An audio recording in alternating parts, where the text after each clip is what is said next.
In the last class we all had discussed in the last session कि autotrophs वो organisms जो कि अपना फूड खुद प्रिपेयर करेंगे फ्रॉम सिंपल सब्सटेंसेस। ऐसे ही ऑर्गेनिजम्स को हम क्या कहेंगे? ऑटोट्रॉफ्स। और ऐसे सॉर्ट ऑफ न्यूट्रिशन को भी कॉल इट ऑटोट्रॉफिक न्यूट्रिशन। ठीक है। Now the second category comes into play, heterotrophs। अब heterotrophs क्या होते हैं? Animals and most other organisms take in food prepared by the plants. जैसे कि जितने भी वेजिटेरियन लोग हैं, जितने भी ह्यूमन बीइंग्स हैं, या जैसे सपोज काउ है, ऑल द हर्बीवोरस एनिमल्स जो कि प्लांट्स पे डायरेक्टली डिपेंड करते हैं फूड के लिए।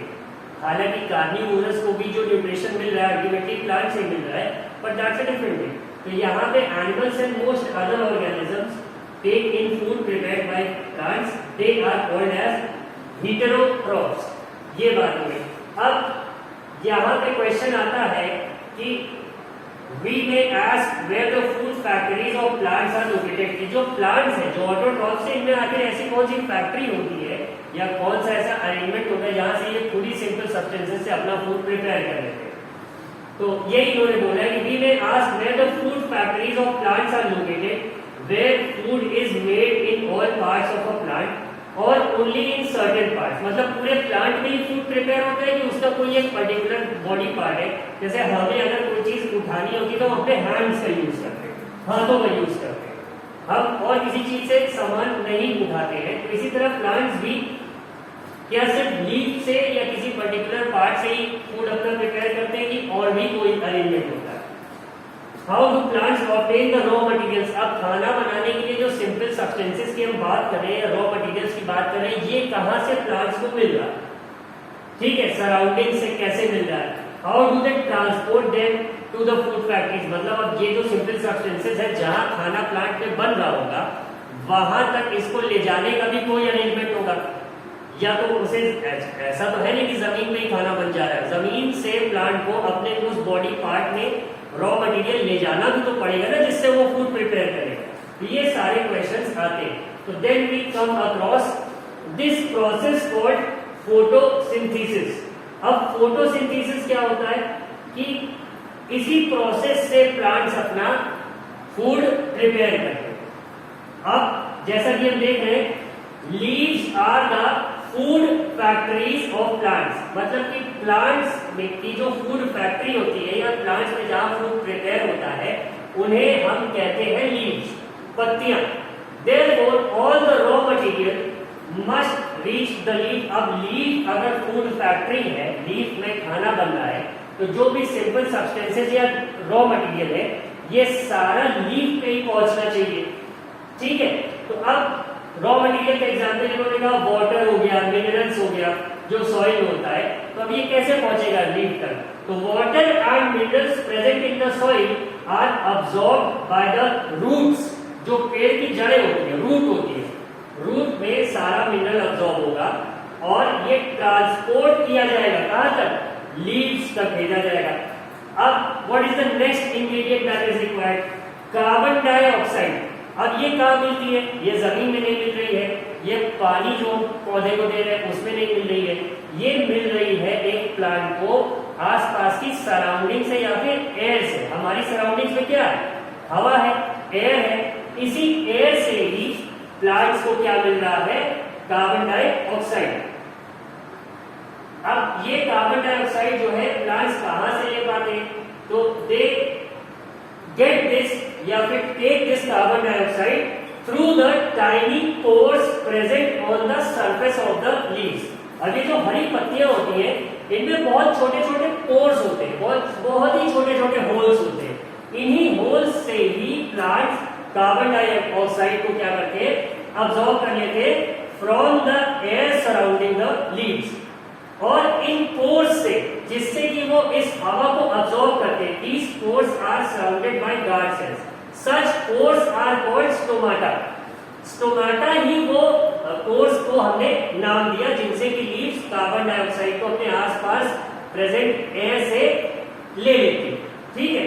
अब हमने जाना कि वाटर और मिनरल्स किससे ट्रांसपोर्ट हो रहे हैं? Water and minerals are being transported to the leaves with the help of roots. तो यही है यहाँ पे water and minerals are transported to the leaves by the vessels which run like pipes throughout the root. अब root में ऐसा क्या है, तो उन्होंने कहा कि इसमें वेसल्स होती है, जैसे कि एक पानी का पाइप होता है तो उतना बड़ा तो नहीं होता, बट उसी के जैसे वेसल्स होती है जो कि पूरे रूट में, और रूट के बाद अगला पार्ट क्या होता है पेड़ का, स्टेम होता है, तो स्टेम में भी वही वेसल्स होती है, और ये फाइनली जाती कहाँ तक है, ये जाती है आपके लीव्स तक। तो अब आपको समझ में आया कि जमीन से मिनरल्स अब्सॉर्ब करे, पानी अब्सॉर्ब करा, कार्बन डाइऑक्साइड लीफ में मौजूद पहले से पोर्स है वहां से ले लिया, और जमीन से रूट से वो वेसल्स के थ्रू कहां पहुंच गया। अब सारा सामान हमारे पास जो हमें खाना बनाने के लिए चाहिए वो कहां पहुंच गया, food factory of the plant which are leaves तक पहुंच गया। अब they form a continuous path और पैसेज। अब ये जो पाथ होता है ये कंटिन्यूअस होता है, मतलब इसमें बीच में कहीं ब्रेक नहीं होता, ये सीधा रूट से लेके कहां, लीव्स तक होता है। Passage for the nutrients to reach the leaf, they are called vessels. अब इनके बारे में आपको अभी चैप्टर 11 में और पता लगेगा। अब नेक्स्ट पार्ट क्या है, अब ये लीव्स जितनी भी हम प्लांट्स की लीव्स देखते हैं वो सारी किस कलर की होती है, मतलब in most cases the colour of the leaves of a plant is green. अब ये ग्रीन क्यों होती है, because of the presence of the green pigment called chlorophyll. The leaves have a green pigment called chlorophyll, it helps the leaves to capture the energy of the sunlight. यही chlorophyll के ही help से plants का जो leaves होती है ये sunlight absorb करती है। अब फिर से हम रिवाइज कर रहे हैं कि वाटर मिनरल्स रूट से लीव्स तक वेसल्स के हेल्प से पहुंच गया, carbon dioxide tiny pores called stomata उनके मदद से लीव्स को मिल गई। अब जो सनलाइट है उसको कैसे अब्सॉर्ब करेगा, तो ये जो ग्रीन पिगमेंट होता है लीव्स में क्लोरोफिल नाम का, इससे उन्होंने सनलाइट को अब्सॉर्ब कर लिया, कैप्चर कर लिया। This energy is used to synthesize, synthesize word को अंडरलाइन कर लीजिएगा बुक में, और इसकी स्पेलिंग अच्छे से याद करिएगा क्योंकि ये अक्सर स्टूडेंट से गलत हो जाती है। अब this energy is used to synthesize food from carbon dioxide and water। अब ये जो कार्बन डाइऑक्साइड, वाटर और मिनरल्स लीव्स तक पहुंचे हैं ये सनलाइट के ही हेल्प से इसको सिंथेसाइज करता है या फिर इससे अपना फूड प्रिपेयर करता है। Since the synthesis of the food occurs in the presence of sunlight, अब ये सारा काम किसके प्रेजेंस में हो रहा है, सनलाइट के प्रेजेंस में हो रहा है, मतलब अगर सनलाइट ना होती तो ये काम नहीं हो सकता था। तो इसीलिए इस प्रोसेस को क्या कहते हैं, ये सिंथेसिस किसके प्रेजेंस में हो रहा है, सनलाइट के प्रेजेंस में हो रहा है, इसीलिए हम इसे क्या कहते हैं, फोटोसिंथेसिस। अब फोटोसिंथेसिस में फोटो का मतलब क्या हुआ, लाइट, और सिंथेसिस का मतलब कंबाइन करना या प्रिपेयर करना। तो so we find that chlorophyll, sunlight, carbon dioxide and water are necessary to carry out the process of photosynthesis। तो photosynthesis के लिए हमें क्या क्या चाहिए, सबसे पहले तो ग्रीन कलर की लीव्स होनी चाहिए जिसमें क्लोरोफिल हो, फिर दूसरा सनलाइट होनी चाहिए, तीसरा कार्बन डाइऑक्साइड होनी चाहिए एयर में, और चौथा सबसे इंपॉर्टेंट क्या हो गया, पानी होना चाहिए, वाटर होना चाहिए, तभी ये कौन सा प्रोसेस, फोटोसिंथेसिस का प्रोसेस हो पाए। अब it is a unique process on earth, ये अर्थ का इकलौता बहुत ही अनोखा सा प्रोसेस है, ठीक है। The solar energy captured by the leaves and stored in the plant in form of food. अब ये जो सोलर एनर्जी है ये लीव्स में कैप्चर होती है और प्लांट इसे फूड के फॉर्म में स्टोर कर लेता है अपने पास। तो अल्टीमेटली क्या हुआ, दस sun is the ultimate source of energy for all the living organisms। ठीक है, can you imagine life on earth in the absence of photosynthesis? अब अगर फोटोसिंथेसिस हो गई नहीं, ऑटोट्रॉफ्स ही नहीं होंगे तो हीटरोट्रॉफ्स बेचारे क्या खाएंगे। तो इससे हमें पता लगता है कि सनलाइट का और फोटोसिंथेसिस का कितना इंपॉर्टेंस है हमारे एग्जिस्टेंस में, हमारे जीवन में, ठीक है। The survival of almost all living organisms directly और indirectly depends upon the food made by the plants. देखो, besides oxygen which is essential for the survival, अब यहाँ इस फोटोसिंथेसिस के प्रोसेस में एक बहुत जरूरी बात हम लोग भूल गए कि कार्बन डाइऑक्साइड जब ये लीव्स लेती है तो खाना जब इनका बन रहा होता है फोटोसिंथेसिस का के प्रोसेस से, तो ये ऑक्सीजन छोड़ती है।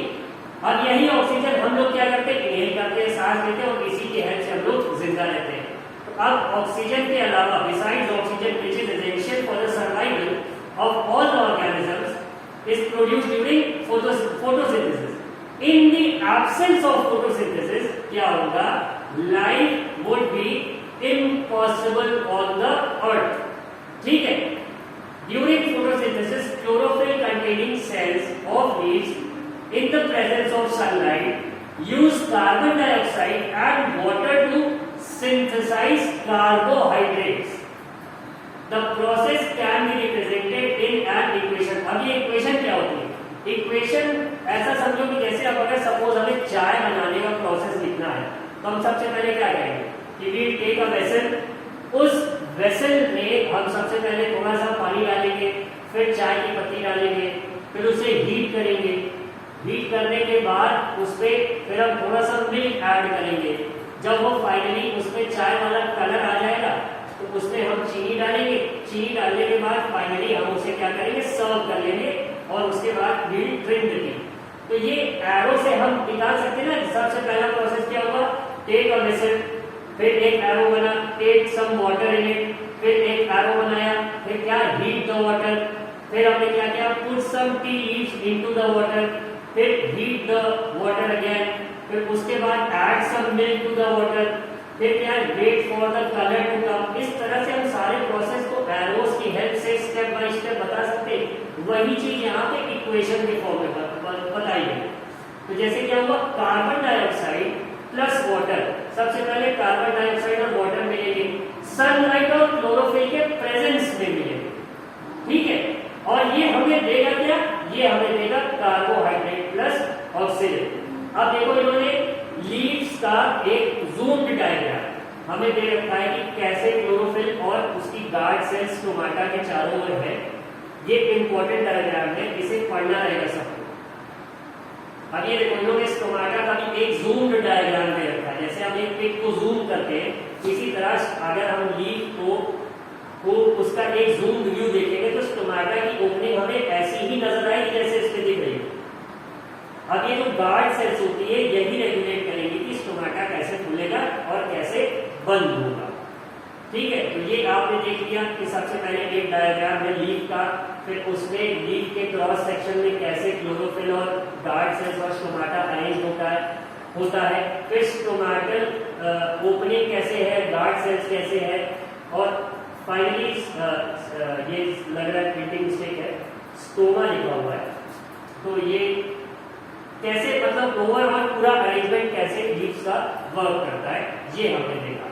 और फिर ये पूरा प्रोसेस देखिए फोटोसिंथेसिस का कितने अच्छे से समझाया जा रहा है कि सनलाइट, कार्बन डाइऑक्साइड और रूट से देखिए वाटर एंड मिनरल्स ऊपर गए, क्लोरोफिल लीफ पे है ये, फाइनली इस फोटोसिंथेसिस हुआ, फोटोसिंथेसिस से ऑक्सीजन के लिए देखो बाहर का एरो, तो ऑक्सीजन एमिट कर रहा है और फाइनली फूड प्रिपेयर होगा और ये स्टोर हो जाए। ठीक है, अब during the process oxygen is released, the presence of starch, starch भी जैसे वाटर होता है, अलग अलग मिनरल्स होते हैं, वैसे ही स्टार्च भी एक सब्सटेंस होता है जैसे कार्बोहाइड्रेट्स है, इस तरह से। The presence of starch in leaves indicates the occurrence of photosynthesis.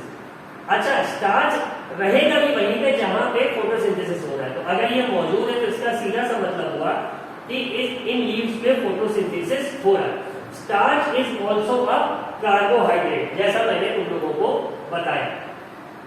तो यहां तक की बात आज डिस्कस हो गई। हमने क्या पढ़ा कि कैसे लीव्स अपना फूड प्रिपेयर करती हैं, या हीटेरोट्रॉप्स सबसे पहले हमने पढ़ा क्या होते हैं। हीटेरोट्रॉप्स के बाद हमने कहा कि ये वो ऑर्गेनिजम्स हैं जो कि ऑटोट्रॉप्स पे डिपेंड कर रहे हैं अपने फूड के लिए। अब ऑटोट्रॉप्स कैसे अपना फूड प्रिपेयर करते हैं, तो सबसे पहले कहा कि सिंपल सब्सटेंसेज या रॉ मटेरियल्स के हेल्प से प्लांट्स में एक फूड फैक्ट्री होती है जिन्हें हम लीव्स कहते हैं, और लीव्स कैसे अपना फूड प्रिपेयर करती है ये सारा प्रोसेस हम सब लोगों ने देखा। Now I unmute you all, जिससे कि तुम लोग अपने क्वेश्चंस पूछ सको।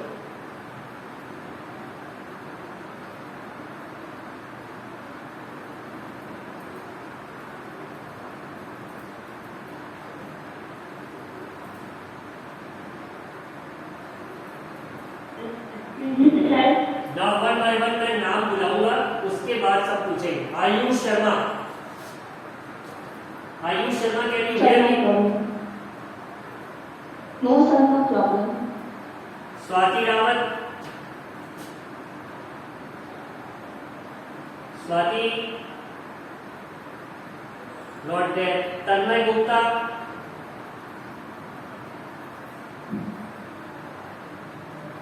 तन्मय,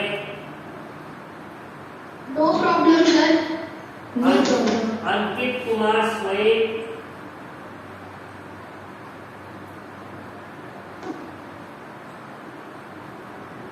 बेटू कोई problem? Ankit, no sir, no doubt. Aditya Dubey, no problem sir. Amit Kumar Pal,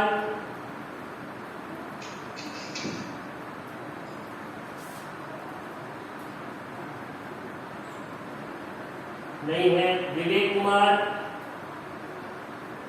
sir, no problem. Nishtha Verma, no problem. Aditya, no problem. Suraj, Sir, we have to write the drops in unfair copy. Mayank बेटा, I would have come to you, अपने turn का wait करो। ऐसे all of a sudden you करोगे, class में problem होगी। ठीक है, हाँ अच्छा मयंक पूछो, क्या पूछ रहे हो? Rest of you wait, let Aditya wait, let Mayank speak first. हाँ मयंक बताओ। हाँ I was asking that we have to write the definition of heterodox and synthesis in a fair copy. बताइए बेटा, आई टेल यू वन।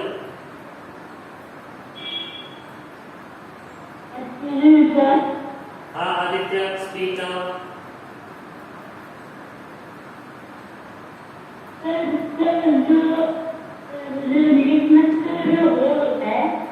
क्या होता है?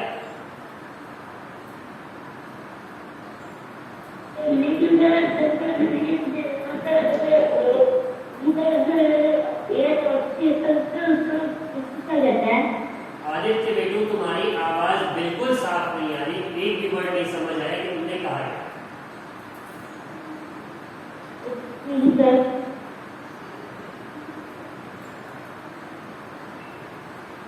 आदित्य एक काम करना, ये चीज तुम अभी जब 11:40 वाली क्लास होगी हम लोगों की, उसमें मैं तुम्हें बता दूंगा।